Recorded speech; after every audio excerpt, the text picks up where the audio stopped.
Well, hello guys, and welcome back to the channel. Well, I want to ask you a question. How many of you are old enough to remember Red Skelton? If you're 50, 60 years old, and I'm 61, you'll remember the Red Skelton show from back in the 50s and 60s and early 70s. And he was a classic comedian, a classic entertainer, and I mean the word classy also. He was very classy. He never would tell a off-color joke, a racial joke, sexual joke, jokes that used curse words or anything like that. You'd never hear him do it. But he had a very popular TV show back in the 60s, the Red Skelton show. I'm thinking it was on CBS. It might have been on NBC. I don't really remember, but I do remember each week just anticipating the Red Skelton show. It was a highlight of the week. Everybody loved that show. Back then, there was really only 3 channels, ABC, CBS, and NBC, and maybe if you lived in a town or a city, you could get the public broadcasting. But Red Skelton was a classy man, and he made a lot of funny movies too. So if you don't know Red Skelton, do a Google search for him. Maybe you could look at some of his videos online. There might be some free. Maybe rent some or whatever, or go to Netflix or whatever. But check out Red Skelton. And he was really funny. And he had some really great skits. He did Freddie the Freeloader. He did, was it Gertrude and Heathcliff? I think that was 2 crows that would talk amongst themselves. There was a couple of really good skits. He did one where he was a cowboy. And I can't remember all of them, but he was just a classy man. But anyway, way back years ago, I had the opportunity to meet this gentleman, and I wanted to give you a little, just tell you a little story about it, because it's really not that big a deal. But anytime anybody meets a celebrity, I think it stays with them the rest of their life. And I've told everybody I know this story, so this story has been told around a whole lot, but I'm going to tell it to you. And this is kind of just a real simple story here, not a whole lot of pictures or fancy video or anything like that. I've got a stock photo here that I got from Red Skelton from Shutterstock, and they indicated that was royalty free, so I thought I'd throw that up there. And I've got one other thing that I'm going to show a little bit later, but I've got to go upstairs and dig it out in my memorabilia box. But right now I want to relate this story. This was back about 1977 or 1978, somewhere around in that area. And I was working as a store detective for Montgomery Ward here in Greensboro, North Carolina, at the Carolina Circle Mall. That was a mall that was real popular, although it was on the bad side of town, but it had a lot of amenities. And one place that it had was the Montgomery Ward store. And I was one of the store detectives, one of the security officers. And this was on a Sunday night, I believe, because it was about 5 in the afternoon, kind of a thunderstormy day.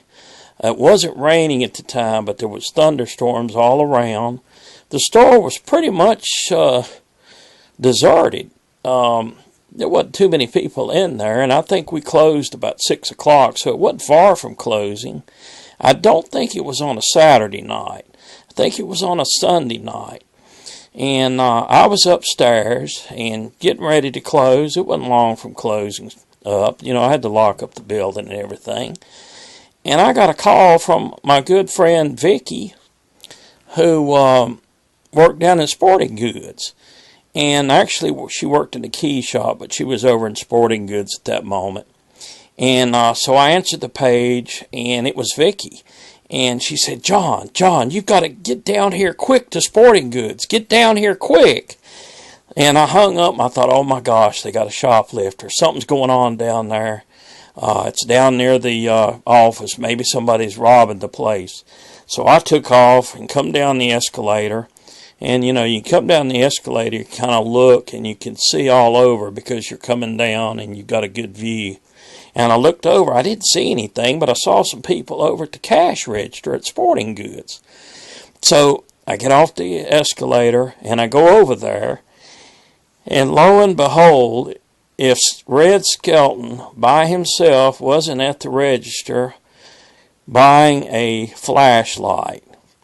And, I mean, what can you say? This is my idol, one of my idols. He's standing there big as a giant. This man was tall, and he was really tall. I'm short, I'm 5'8", but he towered above me.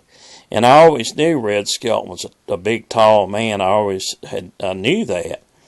But anyway, he was dressed to the nines. He had his felt hat on, a very nice felt hat, not quite a cowboy style, but it was in that order of a felt hat. He had a full-length, one of them was very expensive felt coats. Very, very expensive, nice, full-length felt. I don't know if it was the light green, possibly a gray, but it wasn't a dark color. And he also had in his mouth a cigar, as we call it here, a cigar. And that thing was as long as a baseball bat. And it wasn't lit, of course. He just had it in his mouth. And it was looked like a very expensive cigar. But anyway, he was buying a flashlight, and he pulled out a big wad of money, enough to choke a horse. And I think it probably had a money clip on it or whatever. But I walk up, and Vicky's ringing him up. And Vicky's a good friend of mine to this day. That's been, oh my gosh, 30, 40 years now. And she married a friend of mine that I work with now where I work. And we still talk about it. But anyway, Red Skelton's there, and she's ringing him up. And I think the department manager was there. I don't remember his name, but I remember him.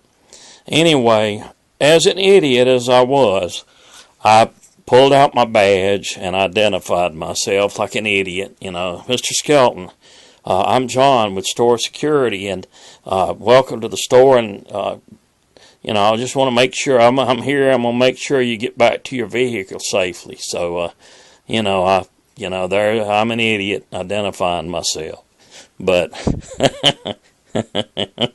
You'd have done the same thing, wouldn't you? Okay, I apologize if this audio is going a little long, but I'm just enjoying telling this story again for the millionth time. So here I am, an idiot. I've identified myself. And he said, well, come on, let's walk. He said, I'm going back to my cab. I said, just walk on back here with me. So anyway, we were walking through the sporting goods, and there's nobody there. The whole store's alone, and I feel like I've got this giant international star with me. It's unbelievable. Well, then we got to talking, and come to find out, he was doing a 2 or 3 day lecture series over at the local college. I think it was UNCG, University of North Carolina at Greensboro. And this is maybe the second night of his lecture series. And, of course, he had been in the motel or hotel, wherever he was at. He certainly wasn't in a motel. He was in a nice hotel. But a thunderstorm came up, and I guess he's a prepper like me and you and like a lot of people, preppers. And he just felt like he needed a flashlight. So he called the local cab company, which we've got quite a few in Greensboro. And they sent a car out, and they took him to the local department store, which happened to be the Montgomery Ward store. And so he wanted a flashlight, and he got him a flashlight, and he felt good that he had one, and he went on back. I said goodbye, and he got in, I opened the car door, and he got in the car, in the cab, in the back seat, and took off. I did want to tell you that while we were inside, I took out my little trusty notepad, and all the store detectives carried a notepad, and I got an autograph from it. So, it seemed like it says, with regards, Red Skelton, or best regards. But I'm going to try to dig that out and add that to the end of this video if I can find it. Well, this is really not a video, but more of an audio presentation. I'm going to try to find it. I know I've saved it. Some 40-some years later, I wouldn't throw that out for anything. But that was the time that I met Red Skelton on a kind of a thunderstorm Sunday afternoon at the Montgomery Ward store. Of course, they're long since went out of business, and they've torn down that, the whole mall is torn down. And but that's a very fond memory that I have of not only working there, but also of Red Skelton. So I hope you've enjoyed it. And so I'm going to go ahead and sign off now. I want to thank you for stopping by. Appreciate all the support, appreciate all the new subscribers, and I want to invite you again to stop by again real soon. And as always, folks, take care.